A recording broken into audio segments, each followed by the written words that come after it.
इसी तरीके से आली जनाब मोहम्मद इम्तियाज भाईदानी साहब, और इनके बारे में मेरे ध्यान के अल्लाह ने इनसे जो काम लिया है और इनके नामे आमाल में जो अजर सवाब लिख रखा है अल्लाह ने, कि हम उसमें पीछे हों।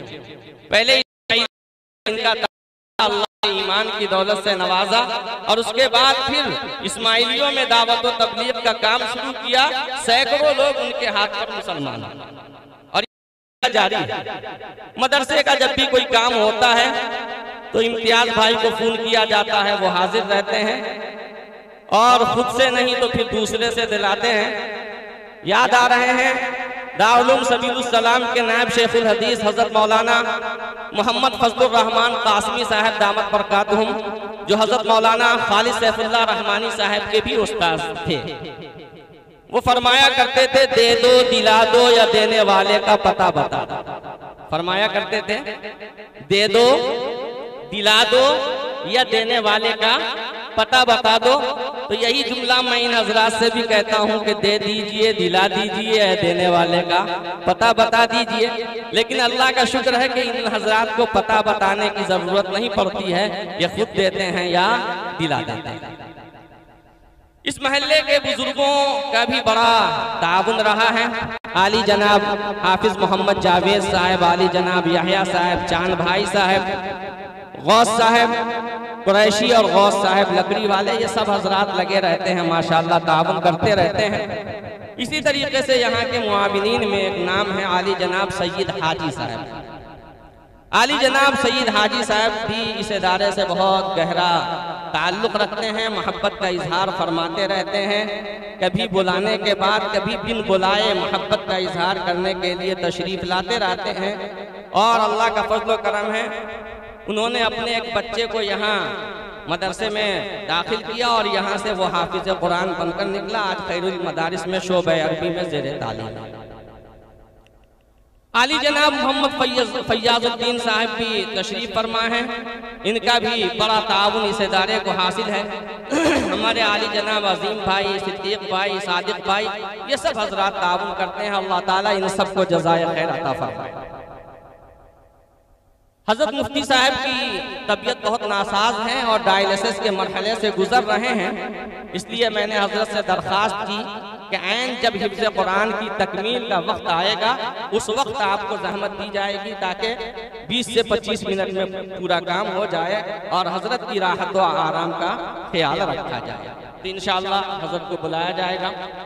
आज के मेहमानाने खुसूसी में खादिमुल कुरान व सुन्ना हजरत मौलाना मोहम्मद शाहिद नासरी अल हनफी साहब दामत बरकातुहुम हैं, सदर इदारा दावत सुन्ना महाराष्ट्र तशरीफ ला चुके हैं। उनसे दरख्वास्त है जहाँ कहीं हो वो स्टेज पे तशरीफ ले आए। आली जनाब हकीम महबूब अली साहब से भी दरख्वास्त है कि वो स्टेज पे तशरीफ लाएं। आली जनाब मोहम्मद इम्तियाज भाईदानी साहब से भी दरख्वास्त है कि वो स्टेज पे तशरीफ लाएं और आली जनाब सैयद हाजी साहब से भी दरख्वास्त है कि वो स्टेज पे तशरीफ लाएं।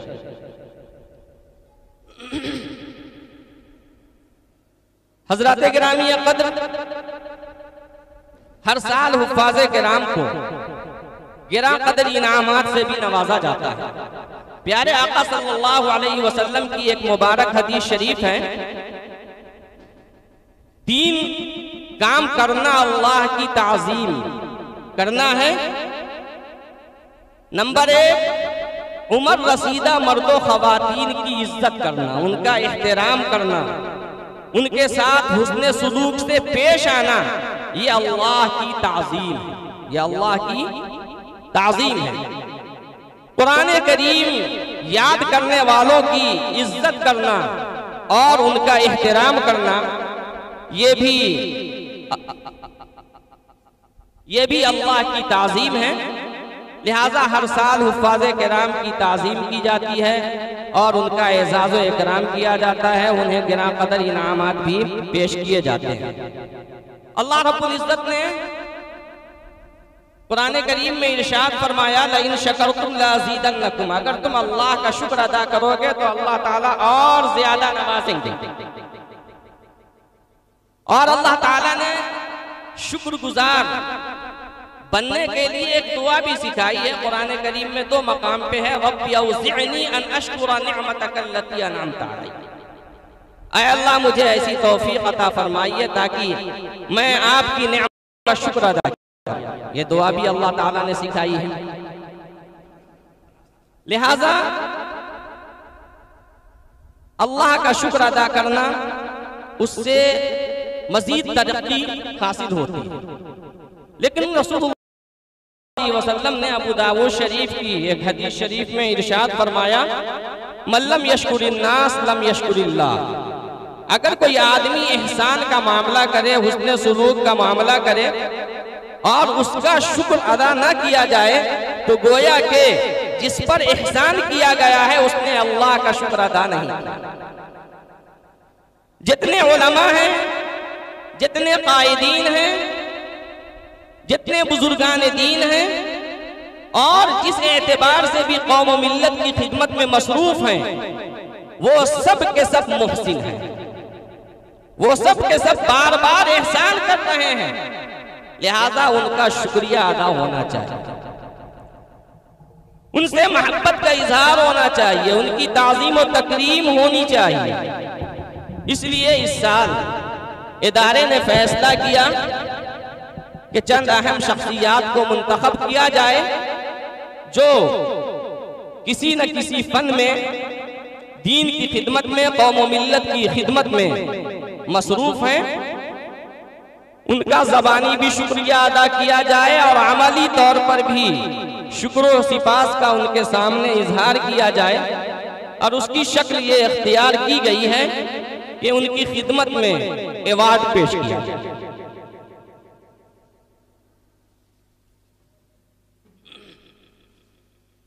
सुफ़्फ़े नबवी सल्लल्लाहु अलैहि वसल्लम से तमाम मुसलमानों का गहरा रिश्ता और ताल्लुक है। मस्जिद नबवी शरीफ में एक चबूतरा था और आज भी है। वहाँ पर हज़रात सहाबाए किराम रिज़वानुल्लाहि ताला अलैहिम अजमाइन क़ियाम पज़ीर होते, क़ियाम फरमाते। वहीं प्यारे आका सल्लल्लाहु अलैहि वसल्लम उन्हें सबक देते और वो सबक को याद फरमाते, फिर दुनिया के चप्पे चप्पे में फैलकर उस सबक को दोहराते। और इस तरह सुफ़्फ़ा का पैगाम पूरी दुनिया में फैलता चला गया। सुफ़्फ़े नबी सल्लल्लाहु अलैहि वसल्लम की इस्लामी, इस्लाही, इल्मी, समाजी और तारीखी हैसियत तमाम मुसलमानों के दरमियान, बल्कि पूरी इंसानियत के दरमियान मुसल्लम है। जहाँ के फैज़ याफ्ता सहाबाए किराम रज़ी अल्लाहु अन्हुम ने पूरी इंसानियत की हमा जहत खिदमात अंजाम दी हैं, उसी सुफ़्फ़े नबवी से मुनासबत की वजह से और हज़रात सहाबाए किराम रिज़वानुल्लाहि अलैहिम अजमाइन से गहरा और ताल्लुक होने की वजह से और उस ताल्लुक और रिश्ते का इजहार करने के लिए इस इदारे का हमने नाम रखा मदरसा सुफ़्फ़तुस सहाबा। मदरसा सुफ़्फ़तुस सहाबा। जब हमने अपने रहनुमाओं को, कायदीन को अवार्ड देने का फैसला किया तो अवार्ड के मुख्तलिफ नाम सामने आए और उसमें बहुत गौर व फिक्र किया गया। किसी ने कहा सालार मिल्लत अवार्ड दिया जाए, किसी ने कहा फ़क़ीह उम्मत अवार्ड दिया जाए, किसी ने कहा तर्जमान मिल्लत अवार्ड दिया जाए। मुख्तलिफ नाम सामने आए, बहुत गौर व फिक्र किया गया उस पर। तो अल्लाह रब्बुल इज़्ज़त ने रात में जहन में बात डाली, ऐसा नाम रखा जाए कि उसी नाम से अवार्ड मौसूम हो और वही उसी नाम से हमेशा सबको अवार्ड दिया जाए और उस नाम से हर तमाम मुसलमानों को गहरा लगाव और ताल्लुक हो। लिहाजा फिर फैसला किया गया कि अवार्ड का नाम निशाने सुफ़्फ़ा अवार्ड रखा जाए। क्या रखा जाए? निशाने सुफ़्फ़ा अवार्ड। सुफ़्फ़ा से सब लोगों को गहरा ताल्लुक है, सुफ़्फ़े नबी सल्लल्लाहु अलैहि वसल्लम की निस्बत हासिल है, तो निशाने सुफ़्फ़ा अवार्ड। तो इंशाअल्लाह हज़रात अकाबिर की खिदमत में अवार्ड भी पेश किया जाएगा। ये बात ज़हन में रखें कि हज़रात अकाबिर की खिदमत में जो कुछ भी हदिया पेश किया जाता है वो इस वजह से नहीं कि वो हमारे हदिये के मुस्तहिक हैं, वो हमारे हदिये से और हमारे अवार्ड से बालातर है। उनकी खिदमत और अल्लाह के बंदों के दरमियान उनकी मकबूलियत ही उनके लिए बहुत बड़ा अवार्ड है। उन्हें अवार्ड इस वजह से दिया जाता है, उनकी ताज़ीम और तकरीम इस वजह से की जाती है ताकि बाद वाले लोग सबक हासिल करें, बाद वाले लोग सबक हासिल करें कि फला हजरत ने इतना बड़ा कारनामा अंजाम दिया, उन्होंने कौम मिल्लत की ये खिदमत की, तो उनका ये एजाज़ो इकराम हो रहा है, उनकी इस तरह ताज़ीम और तकरीम हो रही है, लिहाजा मैं भी कुछ बनूं तो मेरी भी ताज़ीम हो, मेरा भी एजाज़ो इकराम होगा, तो जज्बा पैदा होगा, दाइया पैदा होगा, फिर इंसान कुछ बनने की कोशिश करेगा और फिर इस कोशिश में वो इतना आगे निकल जाएगा कि पूरी मिल्लत का फायदा होता है। तो ये मकसद है। आली जनाब हजरत मौलाना हाफिज पीर शब्बीर अहमद साहब दामत बरकातुहुम, सदर जमीयत उलमा तेलंगाना व आंध्र प्रदेश व MLC मुत्तहिदा आंध्र प्रदेश तशरीफ ला चुके हैं और अभी हजरत को कहीं और दूर का सफर करना है, गालिबन कल सुबह प्रोग्राम है, तो और हजरत की तबीयत भी नासाज है, इसलिए ज्यादा वक्त नहीं दिया जाएगा और जो अहम कार्रवाई है इनामात की तकसीम की, वो कार्रवाई शुरू की जाएगी।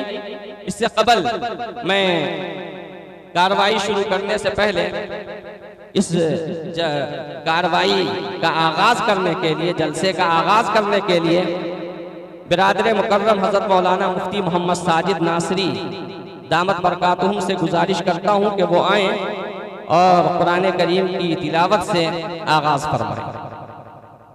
हजरत मौलाना मुफ्ती मोहम्मद साजिद नासरी साहब।